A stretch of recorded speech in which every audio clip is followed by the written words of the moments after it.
Bharatiya Janata party के double engine की सरकार ने पूरे देश की जनता को धोखा दिया है और बुरी तरह से टैक्स और जीएसटी लगा करके देश की जनता को दिया। इसकी वजह से महंगाई, बेरोजगारी, भ्रष्टाचार चरम सीमा पर जैसा कि माहौल है। देखिए अब बहुत जल्दी पहले तो उत्तर प्रदेश का चुनाव होगा। उत्तर प्रदेश के चुनाव में भारतीय जनता पार्टी पूरी तरह से हार और समाजवादी पार्टी वहाँ से सरकार बनाई। ममता बनर्जी का कांग्रेस में विलय को लेकर के चर्चा चल रही है।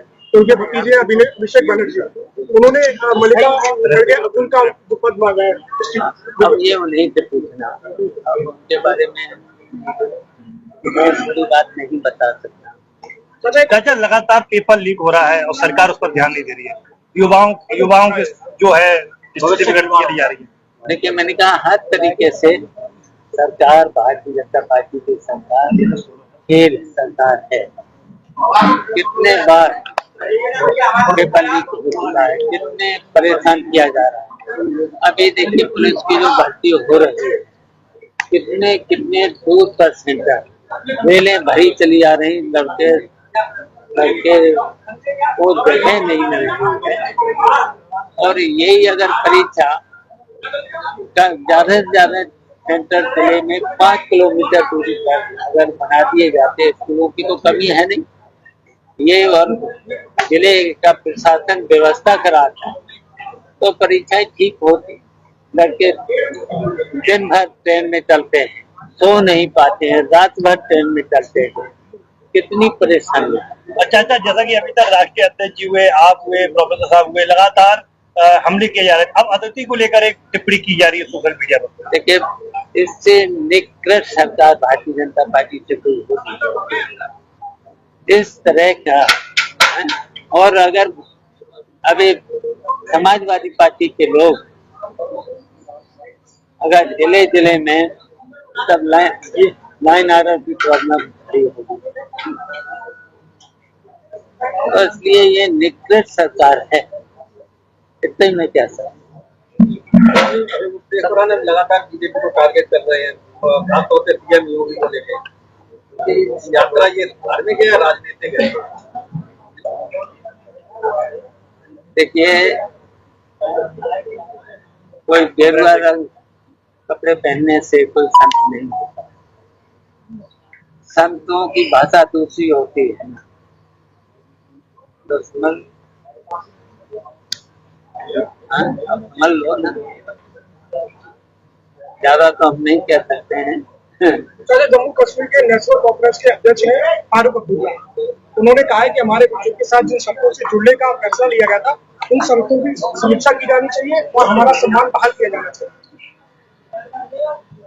देखिए भारतीय जनता पार्टी से तो कोई उम्मीद है नहीं। ये तो पूरे देश में देखे देश को बांटना चाहते हैं।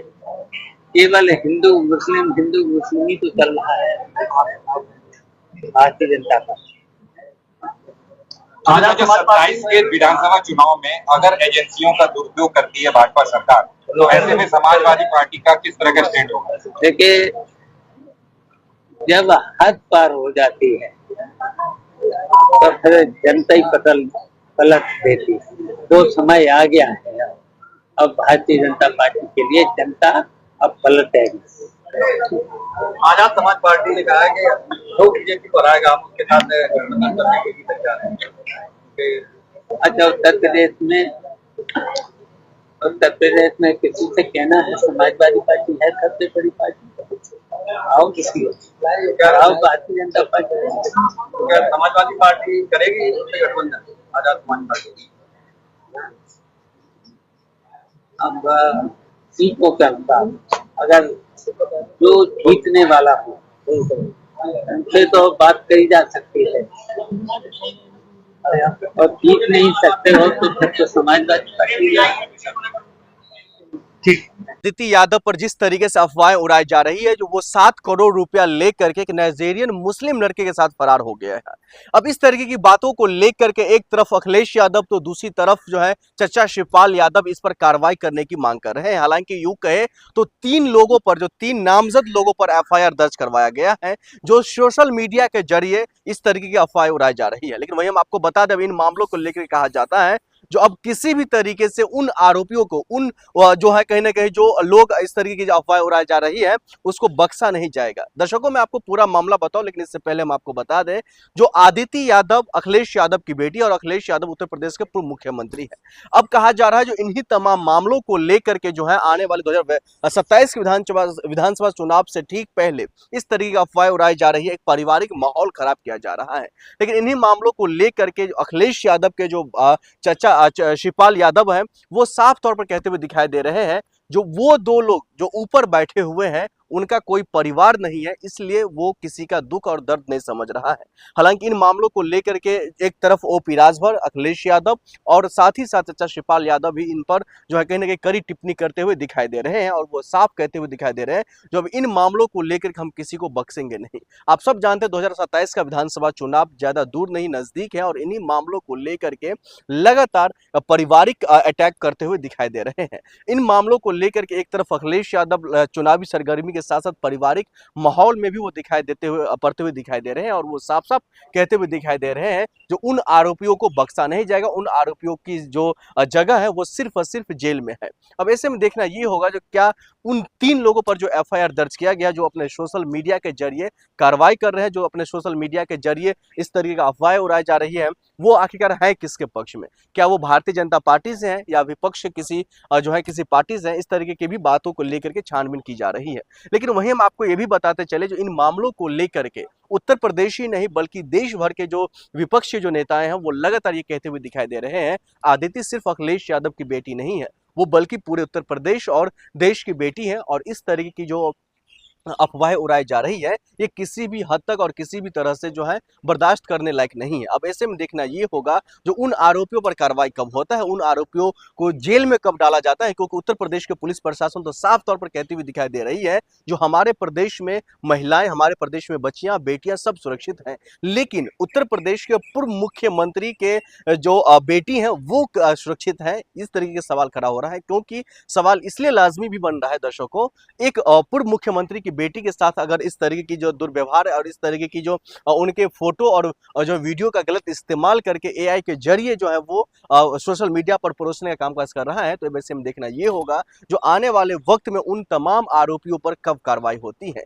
योगी आदित्यनाथ जी तो एक तरफ कहते हैं हमारे प्रदेश में महिलाएं, हमारे प्रदेश में बेटियों को कोई उंगली तक नहीं उठा सकता है, अगर उंगली उठाने वालों को घर पर बुलडोजर चल जाता है तो फिर उन आरोपियों के घर पर कब चलेगा, ये भी अपने आप में बहुत बड़ा सवाल खड़ा हो रहा है। लेकिन वहीं हम आपको बता दें इन मामलों को लेकर के चचा शिवपाल यादव ने कड़ी टिप्पणी करते हुए कहा है 2027 का विधानसभा चुनाव है और ये हमें जो है चुनावी माहौल से दूर हटकर पारिवारिक माहौल में फंसाना चाहते हैं। अब इस बात में भी क्या कुछ सच्चाई है वो हम आगे जानेंगे, लेकिन इससे पहले हम आपको बता दें इन मामलों को लेकर के जो आदित्य यादव का मामला है वो सिर्फ यही नहीं थम रहा है। अब कहा जा रहा है जो आने वाले वक्त में इन तमाम मामलों को लेकर के सख्ती से कार्रवाई होगी, क्योंकि अखिलेश यादव पहले ही कह चुके हैं इन मामलों में हम किसी को छोड़ेंगे नहीं, चाहे वो हमें किसी भी हद तक जाना पड़े, हम एफआईआर दर्ज कराएंगे, उन आरोपियों को जेल में डालेंगे और उस पर जो है कड़ी जो है सजा उनको जो है मिलनी चाहिए। इस तरीके की बातें हो रही है। लेकिन वहीं हम आपको ये भी बताते चले अब इन मामलों को लेकर के